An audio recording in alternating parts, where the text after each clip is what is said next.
Alright, what's up YouTube? We're back here with another video today. Today I have my friend's Phillips 3.8 with me. I'm going to be installing headers on it. It's pretty much the same process for the BK1s and BK2 3.8s. The right side is typically the hard side. It takes like an hour or two for people to get off. And the left side is generally really easy to do. All you have to do on the left side is pretty much take out the intake, and then you have a lot of room to work with. So I'm gonna go ahead and tackle the hard side first real quick and show you guys the whole process on how to do this. The first two tools you're gonna need is a ratcheting wrench, 10mm, and a 3/8 ratchet with a 10mm. And the first thing we're gonna be doing is taking off this heat shield. So this heat shield right here is held in by 3 bolts. You got one right here. That's where you're gonna need this guy, and then you also have one up here, and then there's one hidden right underneath here. You can't see it, but I already took it out, but it's right here where my finger would be at. I'm going to take this off real quick, and then I'm gonna go ahead and move on to the next step. All right, so we have the heat shield off, so now we're gonna go under the car, and we're gonna disconnect the downpipe from the headers. All right, so I got the bolts out now.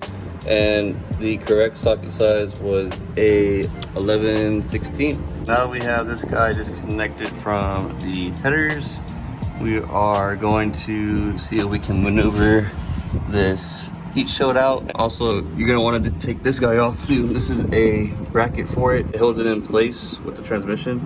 And you want to take these out too. I believe they're 14mm. So I actually ended up pulling the heat shield through here. All I had to do was bend it in some areas. We're not going to be reusing this, so it's really useless once you get headers for it. So I just went ahead and bent it up and pulled it straight out. And now we're going to focus on the second heat shield. You can kind of see it from up here, but it's right there. It's held in by, I believe, 2 bolts. So I'm going to take that off real quick, and then we can go ahead and start hitting the header bolts. So you got that 10mm right there. I can't really point it out, and then there's another one literally right next to it. So we need to take those 2 off real quick, and then we'll start hitting the header bolts. I lied, there's actually one more bolt right here. So there's 2 up top, and then one right here, and all 3 of them are 12mm. So we're gonna take them off real quick. So with that heat shield out of the way, now we have clear visual of our headers. So now we're just gonna get our 14mm, and we're gonna go ahead and start taking off these 14mm bolts. I wanna say there is 8, 4 on each side, 4 on top and 4 on bottom. And after those are off, we can go ahead and remove our O2 sensor from the top of the harness, and then we can pull our headers down, and we'll just reinstall our NGM headers. All right guys, so we're gonna go ahead and start taking out the header bolts. I'm gonna go ahead and show you this far bottom left one down here and how I got it off. That way you guys can know how to take it off also, the easiest way. This is a 14mm deep socket with a 3" extension. Grab your socket and your extension and find the bolt. Usually you can find the bolt by telling where the top bolt is at, which is right there. You see where that white bolt is at, right under it. You want to trace it down, and that's where you'll find your other 14mm bolt. And once you have your socket in, you'll know because it'll be hanging just like that. Come down here, slide it on, and now that you're all set, all you have to do is pull up, and that's how you get your bottom nut broken loose. For the top one up here, it's gonna be this guy right here. So for that one, all I really did was I got a 14mm short socket with a 3/8 extension, and all I did was put it right there on it. And with that right there, I got my breaker bar. You can get this for like 20 bucks, 30 bucks. I got my breaker bar, it's a 3/8 breaker bar. And I wedged it in between right here. I got it, and I broke it loose. And I actually did that for the majority of these top bolts. I use that same method for this bolt right here. You know, you can't see it, but there's one right there. Then the other one, which is right here. So I used it for these 3 top bolts, that method I just showed you guys. And then for the one in the corner over here, I broke it loose by coming down under the engine. So what I did for these 2 bolts, 1 and 2 right here, what I did was I basically lined it up just like that, and then I got my 3/8 breaker bar and I broke it loose, the top one and the bottom one. So that's how I got those 2 bolts loose. And the last bolts that we need to take off are these 3 under ones right here, or actually the 2 middle bolts. All you have left are just these 2 middle bolts under the manifold, and after we get them out, that will be it. Our header will be free and we can take it out. So the next bolt that I went ahead and took off was the middle one right here, and all I did was, of course, use my 3/8 extension with my short 14mm again, use my breaker bar, and all I did was just rotate it and it broke loose. We just did this one, so now we need to move over a little bit to the right, and our last one should be right here where my hand's at, just right above the engine mount. And that's the last bolt we need to break loose. I'm gonna try this again and hopefully it breaks it loose. All right, so for this last one right here, all I did was angle it up like this using the same 3/8 extension with the 14mm short socket, and then I just broke it loose like this. And just like that, your headers are loose. Before you take it off completely, you're gonna wanna take off your O2 sensor, okay? So I'm gonna go ahead and take off all these bolts real quick, and I'm gonna show you guys how to take off the O2 sensor, and then I'm gonna show you guys how to pull it out. What I'm doing right now is I'm about to take off the O2 sensor. Well, I already did, but I'm gonna show you guys how I did it. So on the O2 sensor, you're gonna have a tab right here, and you're gonna be pressing down on this while you pull on the other side of the sensor, and it comes right off. So go ahead and get the other side real quick and show you guys what it looks like. And it's right here. So you need this sensor to come off, and it's connected right here. So after that, go ahead and take off the headers. Just like that, in like less than an hour, hour and a half, your driver's side headers are out. I did forget to mention one thing, and that is whenever you plan to take these headers out, before you take them out, make sure you drop the downpipe right here so you can get room to get this guy out. Otherwise, it's going to be almost impossible to take it out. So these are not the prettiest welds that I've ever seen. I mean, this one's decent, but this one over here, this one has some problems or something, because yeah, not the prettiest welds, but oh well. So we're gonna go ahead and install these, and pretty much the whole install process is exactly the same, just reverse video, and it's really not that hard to do. Oh yeah, and before you put on your new gaskets, make sure you get some Permatex copper spray-on gasket. This thing works really good. You guys are gonna need it with any aftermarket headers you guys get, because there are some times where the headers will be misaligned sometimes, and this will come in handy to seal it up properly. And as you can see right here, this is the driver's side header installed all the way. And now we're gonna go on to doing the passenger side, which is pretty much the same. Actually, it should be 10 times faster, because the passenger side, there's way more room to work with.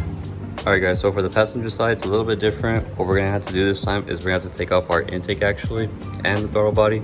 And then once we have these 2 items off, we'll have access to everything down here, and it's a lot more simpler. So I'm gonna go ahead and take off the intake. The way I take it off is unplug the sensor, pull that off, get some pliers. We get our pliers, and then we're gonna take off this hose right here, pull it back, break the hose loose, and of course pulling it just like that. And now we're gonna go ahead and take off this clamp. All right, intake is off, and now we're left with this. So from here, I'm not gonna take off the throttle body, but what most people recommend is taking off the throttle body, but like I said, I'm not going to. So what I'm gonna do from here is I'm gonna go ahead and take this clip off as well, put that to the side, take this guy off, and also put this to the side. Now we're left with all this room to play with. So like I said, it's not as bad as the other side. This side has a lot more room to work with. So the first thing we're gonna do is take off our heat shield. There's a bolt right here, bolt down here. Can't see it, but it's right here. And there's a bolt back here. So we're gonna take out these 3 bolts real quick, take off this heat shield, and then we're gonna go on the bottom and take off the other heat shield. So we have the heat shield out. You had to maneuver it out just like the other side. You had to bend it a little bit, so don't be afraid to doing that. Also, you can notice this side is way more visible with the bolts. There's 1, 2, 3, 4, 5 up top, and I want to say there's 4 on bottom. All right, so I got my 3/8 breaker bar right here, and I also have my short 14mm socket. And notice how I can get it right here. I can get this one right here, this one, and the back one, all with this. These 5 bolts are already loose. Now let's go ahead and get the bottom bolts. For the bottom bolts, there's actually only 3 bolts. First bolt we're gonna be going after under the manifold is this one right here, right under the runner right here. You can see the socket going towards it. So I got the short socket and 3-inch extension, and as you can see, it's sticking out right there. So I'm gonna go ahead and grab my breaker bar, put it on, and break it loose. So the next bolt we're gonna hit is this middle one, and as you can see, it's lined up with the power steering hose right here, straight ahead of it. Get my breaker bar in there, break it loose, and the last one's gonna be just a little bit to our left over here. Go ahead and break it with the breaker bar, and that'll be it. We'll go to the bottom side and take out the downpipe. So this is where the O2 sensor is at on the passenger side, right between here towards the hoses. This is what they look like. So down here we have our bolts taken off. These were the same size bolts as the other side. These were a little bit more tedious though. It did take a bit longer to take off, but we got them off. Same size as one right here, one right here. And you also had the bracket like from the other side, which is right here, and it connects to right there. So we gotta take that off. That's also 14mm. And now the last thing we have to do is just disconnect the cats. And as you can see, it's been soaking in WD-40, so it should come out pretty easy. And just like that, we have enough room to push this to the side, and now we can bring down our cats. All right, so with our passenger side cat out, we put in our new one, repeat the whole process that we did on this side, just reinstall everything, and that's pretty much it. All I'm gonna do now is put everything together, do a startup clip, and show you guys the difference from before and after.